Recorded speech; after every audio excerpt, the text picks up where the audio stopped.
ọ̀jẹ̀ kìnnì kan wọn á dúró lára jẹ́ àgbà àmọ́ bẹ́ẹ̀ bá ti sọ kìnnì kan ní àfa àgbà sọ bẹ́ẹ̀. Allah. àwọn ni wọ́n pe àfa àwọn aláàfà àgbà fún wa. Ya murabbi ruhi inni sawfa la ansali jamila. Ya murabbi ruh. Ya murabbi ruhi inni. àfa mi.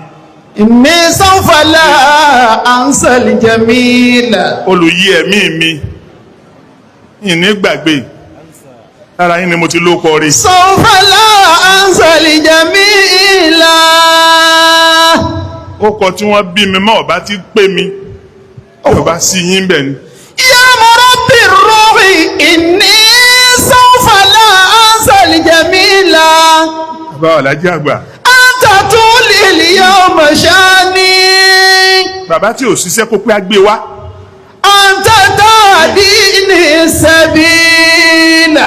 Ẹ̀rí a máa pé ní àlùbáríkà àwọn bàbá náà ni onílé ń kọ́lé ní àlùbáríkà àwọn bàbá náà ni èèyàn ra mọ́tò ní àlùbáríkà àwọn bàbá náà ni èèyàn ń lọ Mọ́kà ní àlùbáríkà àwọn bàbá gbogbo oore la ṣe tán lójú wọn. Anta qad fatahta akili fakibali shukrali jazila.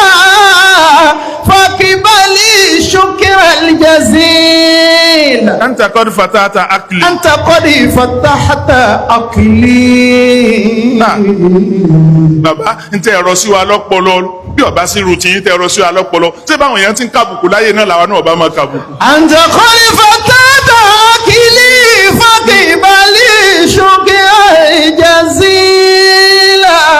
bí ẹ bá rí pẹ́yìn tẹ́ ẹ tọ́ wa sọ́nà ẹ kọ́ wa lọ́rọ̀ sísọ ẹ kọ́ wa níwà òhù ẹ kọ́ wa ní sùúrù ṣíṣe ẹ kọ́ wa ní bọ́ bá fẹ́ lè káyọ̀ǹda fún yan káyọ̀ǹda ẹ̀yọ̀ǹda.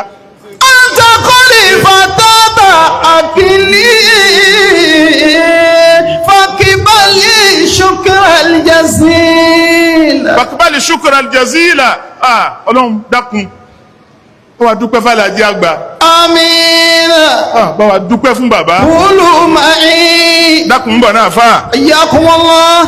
Ṣé bíbí tá a jòkó ńjọ́ lọ́dún náà ní 1992 àwọn àfáà mi ń bẹ ń jòkó lẹ̀ ibi àjòkó ni tí bàbá pa gbogbo wa lẹ́kún nígbà tí wọ́n ní wọ́n lọ Cairo lọ gba Wissam gbogbo ìyàwó tá à ń bẹ ń bẹ lọ́dún náà gbogbo àǹsá ìsìlámì wọn sọ pé zónù báyìí ó gbọ́dọ̀ rán yàn lọ kìnní kan báyìí branch báyìí gbọ́dọ̀ rán yàn lọ wọ́n wá ká yàn lẹ̀ bá mú.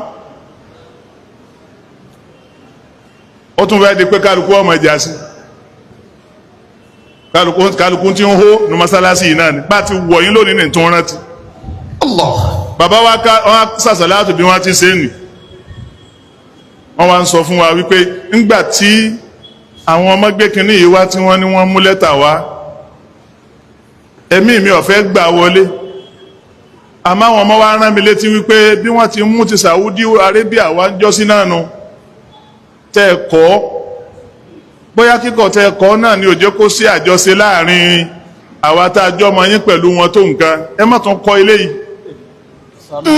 bí ọba síbẹ̀ ni ìbá ti gbà á nítorí pé ìfẹ́ kí n déwájú Ọlọ́run kọ́lọ́run wá sọ fún mi pé gbogbo wàhálà tí mo ṣe bí n tó fẹ́ jẹ láyé kí wọ́n máa fún ọ lóyè ṣe bó ti gbà á.